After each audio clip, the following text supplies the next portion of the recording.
Finance is Thursday, May 30th, 2024. Madam Clerk, will you please call the roll and establish a quorum? Member Guerrero? Aye. Member Cerna? Here. Member Kennedy? Here. Member Villegas? Here. Member Orozco? Great, thank you. Would you please rise and join me in the pledge? Pledge allegiance to the flag of the United States of America and to the republic for which it stands, one nation, under God, indivisible, liberty and justice for all. All right. This, no doubt, should be like most other meetings, brief and to the point. And with that, Madam Clerk, can you please call the first item? First item of the agenda is the approval of the minutes of the May 8th meeting of the authority. Okay.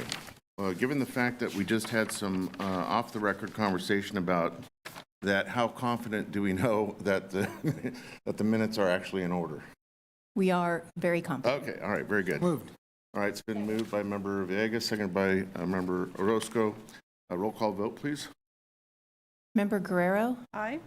Member Cerna? Aye. Member Kennedy? Aye. Member Villegas? Aye. Member Orozco?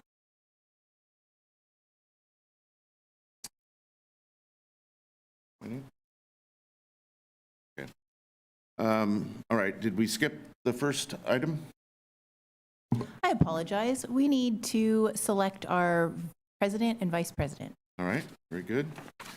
Entertain nominations. I'd motion that we keep the two, Phil, yourself as president and Martha as vice president. Okay. Is there a second? Second. Okay. Any other suggestions, nominations? Hearing none. Any member of the public wish to address the authority on this matter? I don't see anyone approaching the podium, so could you please call the roll? Member Guerrero? Aye. Member Cerna? Aye. Member Kennedy? Aye. Member Villegas? Aye. Member Orozco? Very good. Thank you. We are on to item 3, reports. And the first is presentation, or the only is presentation of the Treasurer's Report for calendar year 2023. All right. Let me.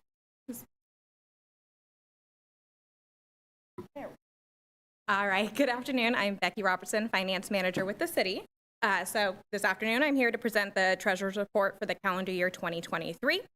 We present this report on an annual basis. The goal is to provide some key information on the finances of the ballpark and then how those relate to the different financing agreements that were put in place related to the bonds. There were a number of measures that were put into place to ensure the authority and the purchasers of the bonds were protected.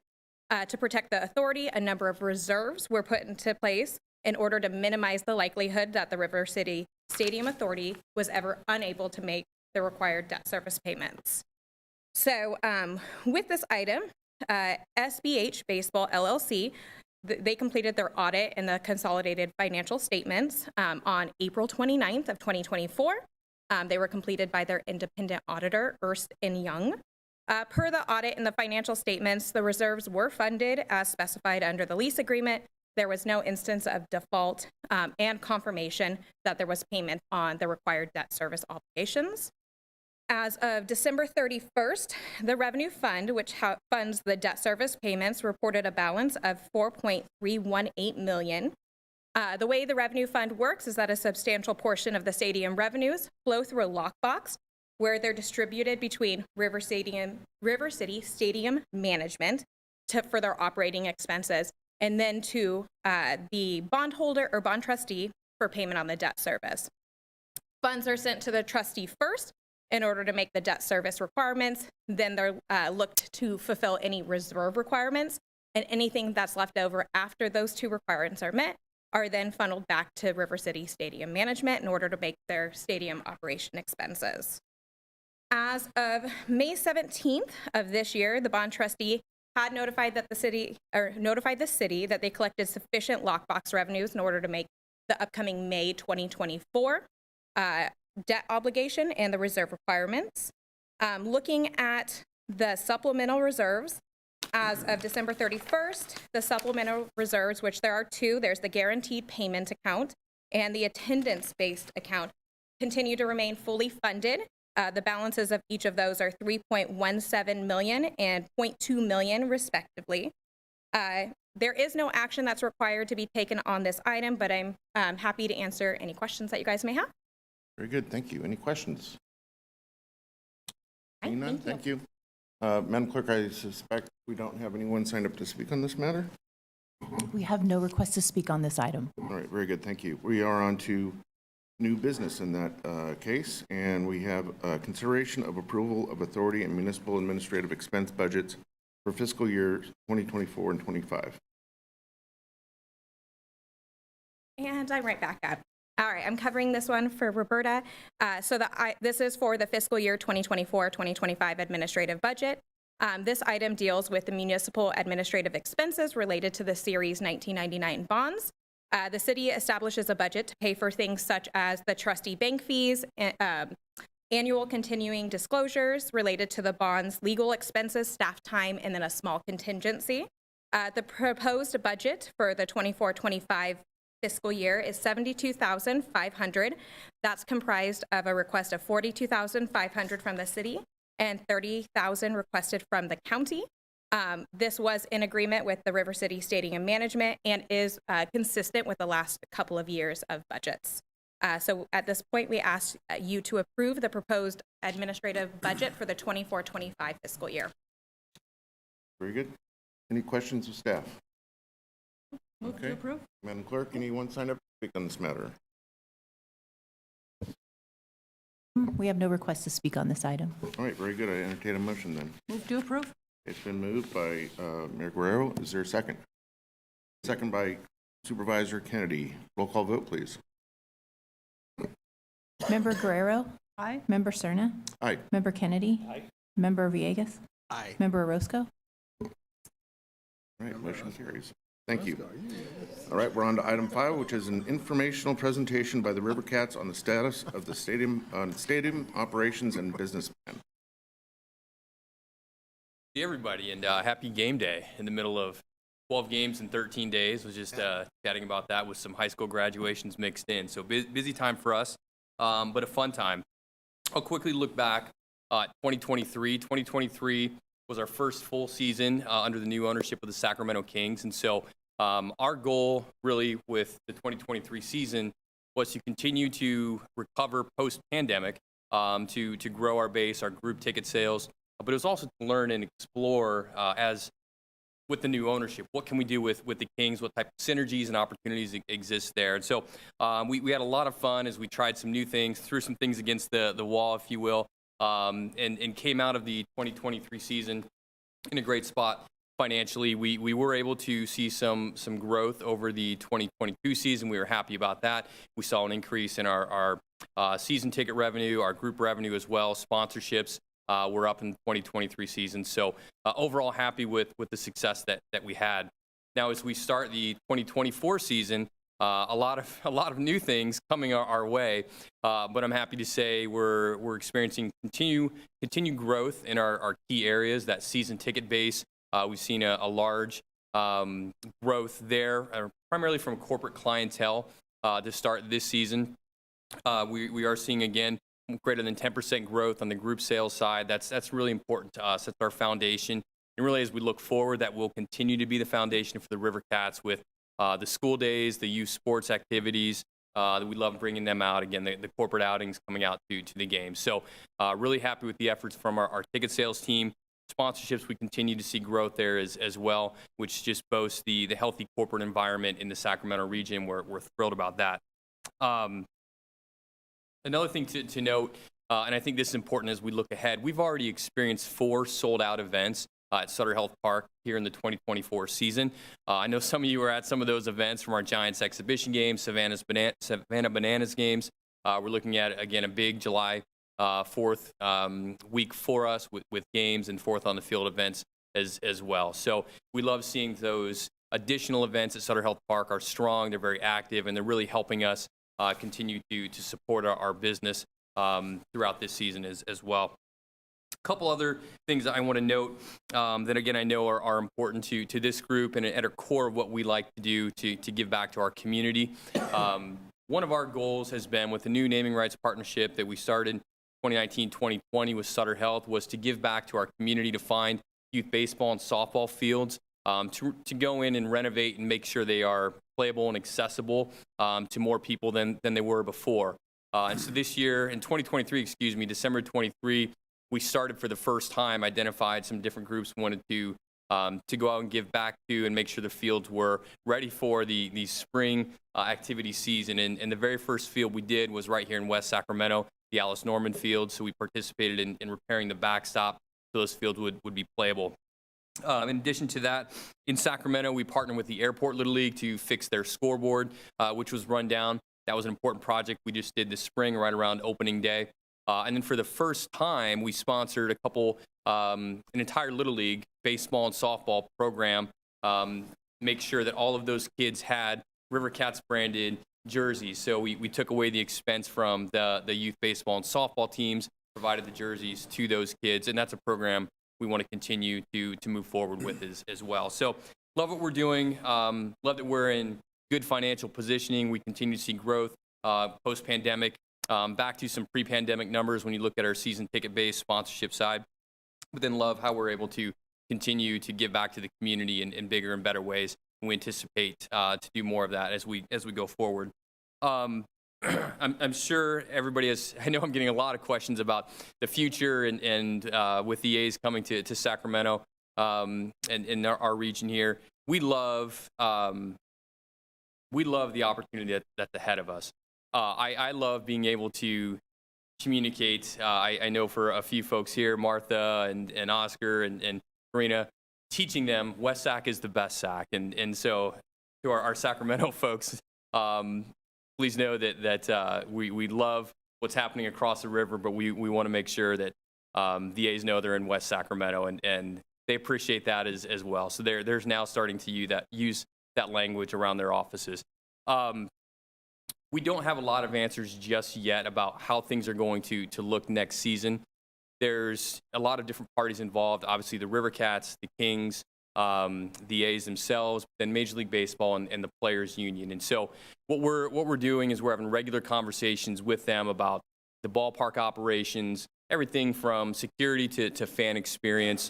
Really want to make sure we have a good understanding of the expectations. We talk to all parties involved. And then when we have those conversations, able to deliver a plan of here's how we're going to operate, having 156 baseball games at Sutter Health Park next season. So a lot of excitement around that, a lot of conversations. Several different folks from the A's and MLB have been out here in the past weeks looking at the ballpark, coming up with those plans. So I'm excited to say things are moving. We don't have answers just yet on how we're going to completely function operationally with that, but things are progressing great, and look forward to having more details here soon on that process. So to wrap it up, having a great season. We're excited about River Cats baseball right now, what we're able to do in the community. We're incredibly excited about the future of River Cats baseball, the A's playing here in West Sacramento and coming to the Sacramento region, and very excited about all things baseball. So any questions? We probably do have some questions. I'll start off. With regards to the A's coming here, has there been any determination, decisions made about rebranding, renaming? No, they're Either as by far as the A's league? themselves. Yeah. Are they? In other words, are they going to identify with the different locations? Stay the A's, but be, the River City A's, or what are they going to be called? I guess. Yeah, that is a great question. I think I don't know if I'm able to comment on that on behalf of the A's. I know they're looking at how they want to communicate their branding, their logo moving forward, but don't have a concrete answer today. So maybe you can answer this. Who's in control of it? Is it The A's, yes. just the A's organization? Yes. So if they wanted to, they can say, we want to come to West Sacramento, but be called the Las Vegas A's. No, sorry. Hypothetical. They Major League Baseball would be involved in that as well. So Okay. the A's, any logo brand has to be approved through Major League Baseball before they would be able to put it out there. And so I can say I don't believe that is their intent to call themselves Las Vegas A's here in Sacramento. Well, just for what it's worth, and put on the record, I would suggest that everyone think carefully about that and maybe influence the powers that be at the A's to brand it appropriately. And I'm not making a big stance here, plant the flag for Sacramento County or City of Sacramento, even though we are the Sacramento River Cats. But take a hint from the name of this authority. And that's why I referenced River City A's. Yeah. So that would be my preference at this point. So any other questions or comments? Yes. As far as the facility itself, what are some of the major modifications to accommodate a Major League Baseball team? Yeah, great question. Thank you. I wanted to touch on that as well. Major League Baseball loves the current facility. As you know, last year this offseason, we did major renovations to stay compliant with the PDL to make sure that our agreement with the San Francisco Giants and Major League Baseball stays in good standing. So we did some major facility upgrades on the clubhouse side with LED lights and so forth. So Major League Baseball, they know Sutter Health Park is a great baseball facility. And so we are looking at doing some potential upgrades. Again, this is an area where there's a lot of conversations involving the A's, the Major League Baseball, the Players Union as well. But there are not concrete decisions today on what actually is going to change. I've received a lot of questions about seating and are we adding two things. Are we going to play any games anywhere else? No. There's no plan to play River Cats or athletics games at any other ballpark other than Sutter Health Park for their home games. Secondly, get a lot of questions. Are we going to add grandstands out into our grass seats? No, we have no plans to do that. Really, we have no plans to add or take away any seats. We may modify a few areas, what we're talking about, but it would just simply improve fan amenities in that sense. But keeping Sutter Health Park the intimate setting that it is. I know the A's have talked about it. I believe Roger Manfred, came out and made a comment about the intimate and exciting experience and atmosphere that Major League Baseball fans will have coming to Sutter Health Park. And we really want to lean into that intimate and exciting atmosphere. So we are working towards those plans, and I cannot wait until we have them finalized and we know what we're going to do and we'll be able to communicate it at that point. Okay, thank you. And this is probably premature, but just in terms of just the circulation system and the patterns of traffic that are going to change, obviously, and you're not going to get that breather between home games and away games when you're playing every single night effectively next year. And I suspect you guys have already started to think about that. Is there thoughts around kind of putting together, say, a regional collaborative around those very issues? Because it is going to, it's going to have an impact. And I think initially it's going to be the shock, and then there'll be this excitement around the prospects of, what's to come. But I throw that out there only because we are in the throes of a lot of discussion on regional boards talking about transportation and circulation patterns in the region, and this has the potential to have a significant impact. Yeah, great question. And yeah, some of us in this room have had conversations already, and I know it was exciting to see some of the news this morning. West Sacramento doing the ribbon cutting of Riverfront and expanding that, and 5th Street with the bike lanes. And so we love seeing some of that, the changes the city is already doing that will help with some of that circulation. This is something we are having conversations with. Let me back up. I think it's important also for folks to know, and this is why I reiterate, we've had 4 sold-out games. We'll have more sold-out games before the season is over. So we're not adding capacity to Sutter Health Park. So our current parking structure, what we currently have in place, will be able to accommodate the necessary vehicles coming to the ballpark. We want to continue to find ways to make that more efficient. We want to continue to educate our fan base about opportunities, about public transportation opportunities as well. And that's been an important focus for us in conversations of what may be available, what additional conversations do we need to have to then put together a education communication strategy to go out to the larger fan base, because we anticipate people from the Bay Area coming over for games. We want them to know, okay, here's how to get around West Sacramento and Sacramento when you're in town. here's the best ways to get to Sutter Health Park, and just make sure everybody's educated and has a good time with that. So in conversations, talking with local law enforcement about that as well, the impact that may have on their services, just so we can all be prepared and put together a comprehensive plan. Member Roscoe? On that note, thank you so much for responding to that question. That was one of the questions I had, Director Villegas. I'm just sitting too far away.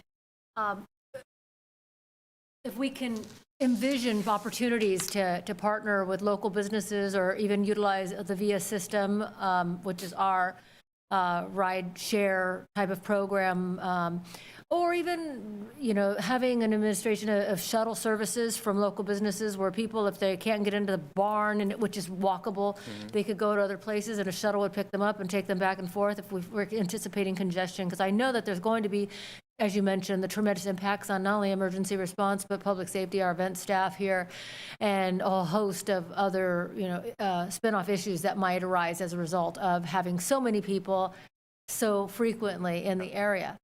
And now, with that said, you had said something earlier about giving back to the community. And I will say that, Chip, you guys have been fantastic as partners. As a major sponsor of the West Sac Little League for multiple years, I've been on the Field of Dreams. I've been to multiple games with multiple teams, and I appreciate and I look forward to seeing the jerseys in West Sacramento sponsored by the River Cats, especially considering that this is our home. This is where it's housed. Name aside, it's in West Sacramento, in District 2, come November. And I really want to strengthen the relationship between the fact that we are going to have massive resources coming in and not only impacting the city here, but keeping those lines and avenues of back and forth for our locals. This is Anytown USA here. And we have all these budding new young people who are interested but don't have the resources, so the sponsorship is a huge thing. But also, as you talked about the backstops for our softball, thank you for that. And then also for Airport Little League, which will be when we hit over to All-Stars pretty next month. We also can envision other sports facilities within the city that we can potentially partner with, because I know that that's something that we've talked about as not only a council, but the city has just been hurting for that type of space. And with the resources we would have here with people in our backyard, or going to be stars, I'd really like to make sure we expand that to local kids here. Last, I just... Karina, can I respond to that please. quickly? I can say, I won't, I'm not able to speak on behalf of the A's yet on any community plans they have. I know they're in conversations. I've told them I'd like to be involved in their plans once they're ready to deliver those. But I do know our next set of fields that we're looking at with Sutter Health, the River Cats and Sutter Health, are here in West Sacramento, scheduled for this fall. So once we're ready to deliver that, I'm excited to come back to you and say, I heard you and here we go. Thank you. And also thank you for a lot of the cultural events and stuff we've been having, and I appreciate always having that the opportunity to go and utilize a space for things, because I know we as a city have prioritized making sure we're programming and amenitizing our city in such a way that we're recognizing a multi-ethnic community that we live in. But last is, I appreciate the opportunity to communicate better with you and for all the folks that have the information. I mean, we are getting bombarded, not only as elected officials in general, but now we're the River City Stadium Finance Authority. And so we should have firsthand information about what's happening so we can be better stewards of that information and help disseminate. I know for Director Villegas and I, we had learned about the ribbon cutting opportunity just right before it happened. And to the best of our ability to make sure we ensure that we can partner the best, even if it's an informal quick text, so that way we can get it to our people. That would be phenomenal. Yeah.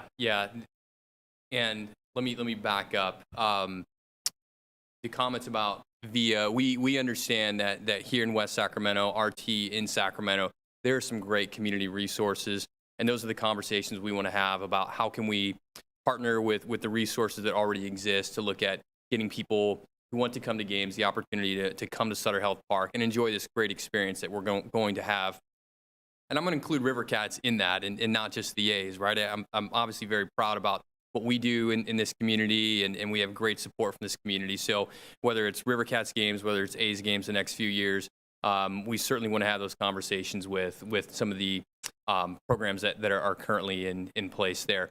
Yeah, and I will apologize. One of the things I'm learning about this whole process with the River Cats, the Kings, the A's, Major League Baseball, the Players Union, there is not a clear line of communication delineation, and everybody, rightfully so, wants to weigh in. Nobody's done this before.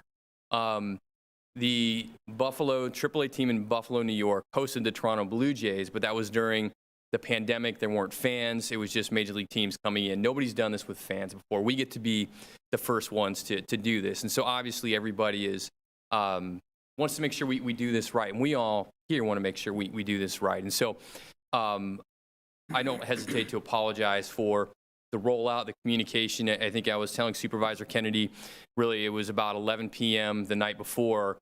It was like, okay, this is going to happen tomorrow morning. And so trying to get communication out appropriately, we can certainly do a better job with that. And I feel like I know I've learned through that process as well, and have been able to communicate to some of the other parties of we need to make sure we've got a great communication strategy in place, because we have great supporters that we want to make sure we communicate to, so that you all can continue to provide the great support that you do. So I think we'll be much better on that moving forward. I'll also just chime in as far as the transportation. I will say that within 48 hours of us calling over, us being RT, calling over to Chip, we were sitting down at the stadium having a meeting. So he's been very, very receptive to partnership. Yes, thank you. First of all, Chip, you're doing a great job. I know you're juggling a lot after that announcement. You had the call for getting season tickets. I was curious to know on the status of that, how that's coming along. Also interested in, thank you for the conversation regarding, reducing congestion and what we can all do to partner with you to address that. Fortunately, we were able to extend VIA because we knew that was going to be significant, and trying to figure out ways to make sure that it's sustainable financially, because it is something we contribute to make sure that we can continue VIA. But also in the renovations, making sure that you keep us informed of any barriers to make because I know you have a very compressed timeline, and as you're negotiating, you're probably going to have a shorter compressed timeline to go back in there and hustle and get things ready. So just staying, along with the communication, staying in touch with us individually on what we can do to help you accomplish that mission, because we all want to make sure that transition is smooth as possible. Really grateful for having the A's play here, and want to see it successful. One of the questions I do have is out there in Savannah, Bananas is great. I heard that VIA was very helpful in dropping people off at a corner where they can just walk and then come back out. So just a little bit of feedback on that. But is the carts. I did notice a bunch of carts, and it was something that the Sacramento Hispanic Chamber brought to my attention as well, wanting to have individuals who want to have a concession, a food concession outside. I do want to see how we can work something out so that individuals that are interested could come and get a permit through the city. Because what I did see out at Savannah Banana was a long row of carts. Yeah. And I don't think you had anything. I think it's Savannah Banana per se who has some influence over what happens around the stadium. But with the A's, I anticipate it's going to be a significant number of people. So just trying to have some influence over that process in the future.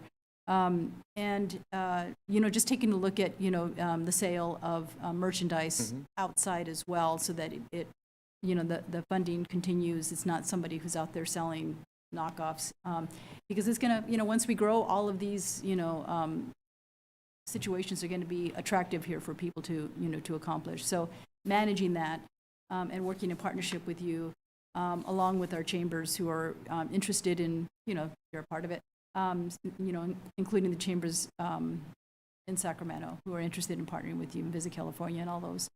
So thank you so much. And I don't know but if you have any answers to anything just yet, we can continue to have the conversation. Yeah, that's you bring up a couple great points there, and thank you. It's been been busy but fun. Again, I remind my staff we get to do something nobody has ever done before. Our region has been the talk of sports since this announcement. It's great hearing, Sunday Night Baseball and ESPN, those guys talking about Sutter Health Park, the Sacramento region. So that's a great thing to hear. We love that. In one of our goals is to learn as much as we can. And Mary, you mentioned the Savannah Bananas game, and we took note of their merch setup outside. One of the things, and I don't want to get too much into the details of our operation and bore anybody, but one of the things that we took a look at from that game last year was how do we get the ingress? How do we get people in quicker? People want to get inside. They want to enjoy the amenities. They want to find their seats and be entertained. And so we purchased some additional open gate metal detectors that allow people to just consistently walk through them versus the old Garrett kind of U shape that upside down you walk through. Those were much more sensitive. So we went to the open gate that provided a much more consistent and better flow to ingress. That helped significantly get people in. But we also saw how they engaged fans when they're lining up before they open gates, and the merchandise sales out front as well. So we've made a lot of notes on, and we're going to try some things that, again, at our sold out games of how do we queue people appropriately, safety. We had plenty of water for people to purchase, but then also free water for folks out there at waiting in line to get in as well. So we took a lot of notes and stuff like that, the opportunities to sell merchandise out there, the opportunity for food and beverage. So we're putting together a lot of notes, trying to learn as much as we can from outside events that we do, that people are doing around the country as well, to make sure that we do put together the best programming and from the minute people pull off the freeway, really, that it starts being a great experience for them. And they love, again, whether it's out-of-towners coming in or locals, they love the experience that they have.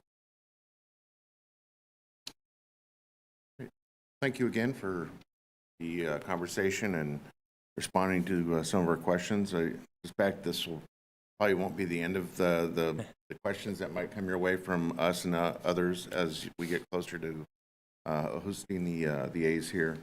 But I think this is a good start in terms of starting to identify some of the issues that we want to make sure we want to belt and suspenders so that we don't get surprised. Yeah. So, appreciate it. Great. Thank you all. Thank you. All right, excuse me. Next item is the public's opportunity to address this authority body on any item not on the agenda. Madam Clerk, do we have anyone? We have no requests to speak. All right. Then if there is no further business before this authority board, we stand adjourned. Good meeting.